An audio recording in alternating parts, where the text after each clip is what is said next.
Today I wanted to show you a script that I created to run on my Raspberry Pi.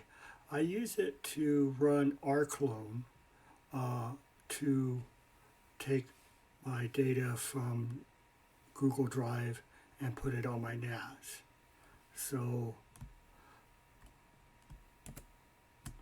Rclone is a utility that can sync files to cloud storage.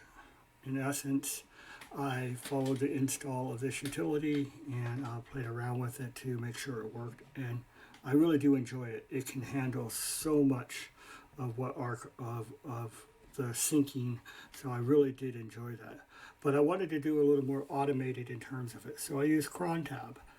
But in order to use Crontab, you have to create a shell script or some sort of script to call Rclone to run at a certain time period. So in order to do that, I'll just give you the sample that I did, and you'll see that here's the sample script that I have.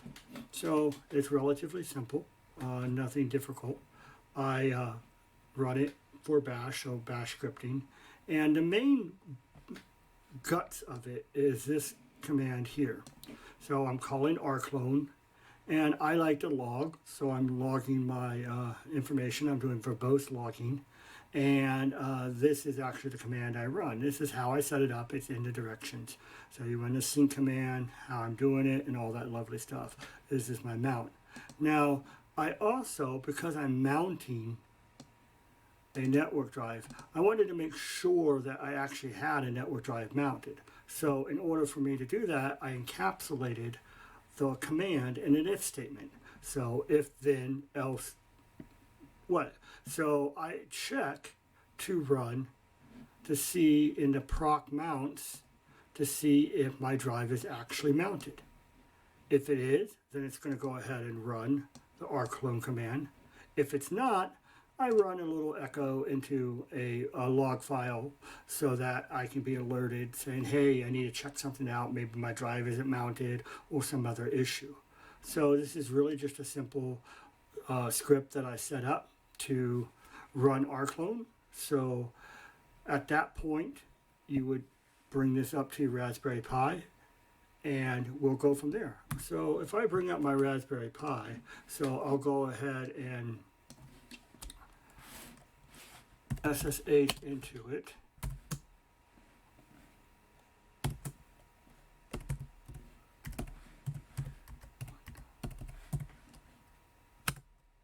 Give it my magic password. And so, what I'll do is just to show you what that proc command to do is, as you can see that if I run this grep function, and I'm not going to run it with the -qs because that's quiet mode and so you guys wouldn't see anything. But if I take out the .qs and just run the command, you will see that it shows, awesome, great, it shows that that's available. See? So that shows that that drive is mounted. As an example, if I just happen to unmount, oops, because I'm in that, unmount the drive,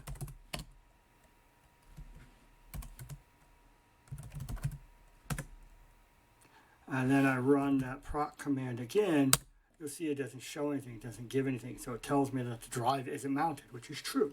So that's what that whole statement really does, is it shows that the drive is mounted. And you'd have to know what your drive is, and you can actually do that. So let me go ahead and mount all my drives back. And see again, if I just run that command, you see, hey, it's mounted again. So that's the whole point of that first part of the if statement. Then I'm going to run my Rclone, and that's based off of looking at the website to see how you run that utility. So that's kind of how that works. I always like to log if it's not available or if it failed, so that you can see that it's failed. Up next, I will show you a little bit about Crontab so I can enable this as on a scheduled basis.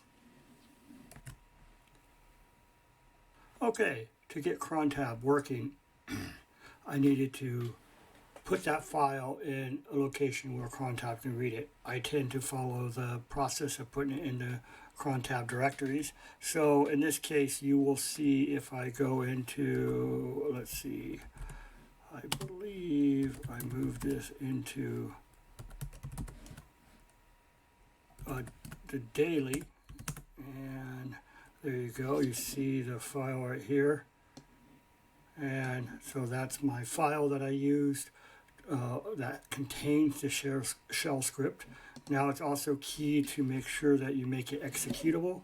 And so you would run a change mod and you add the executable, oops, let's do it at least correctly. Try again. To the executable of the file, which would be Rclone, and then it makes it executable.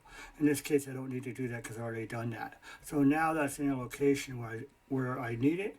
I can look at my Crontab file and see what's going on. So for me, it's, let's see, Crontab-E for edit.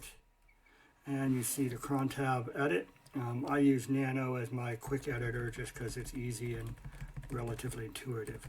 So you can see I have a couple of Crontab jobs here, but the key thing about this Crontab is, how do you do this and what way it is? It can be a little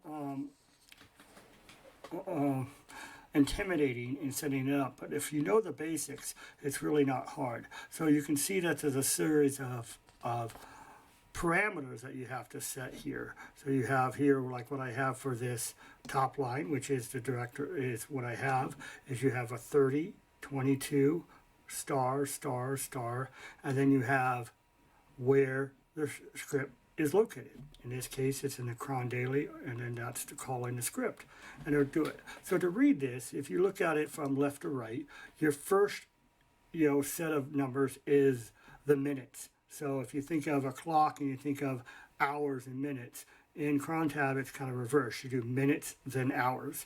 And it's in a 24-hour format, so you have to remember that.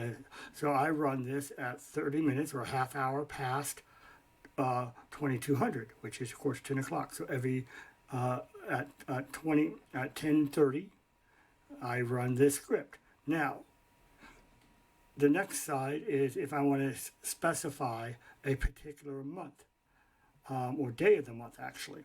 So that could be, day 1 through 31, depending on the month.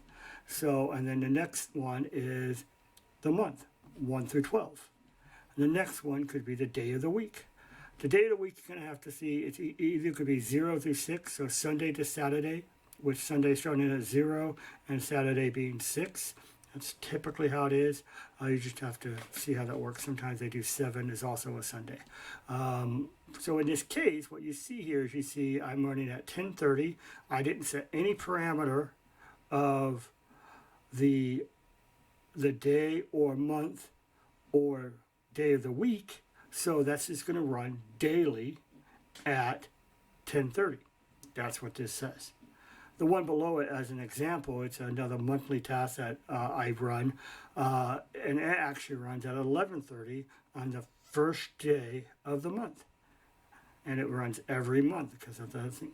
So you set your parameters here, and you're good to go. At this point, the script will run, and you should be cloning. So this is a quick little demo of Crontab and a little bit of how it's set up. And I hope you enjoyed this section, and I look forward to the next time. Thank you very much.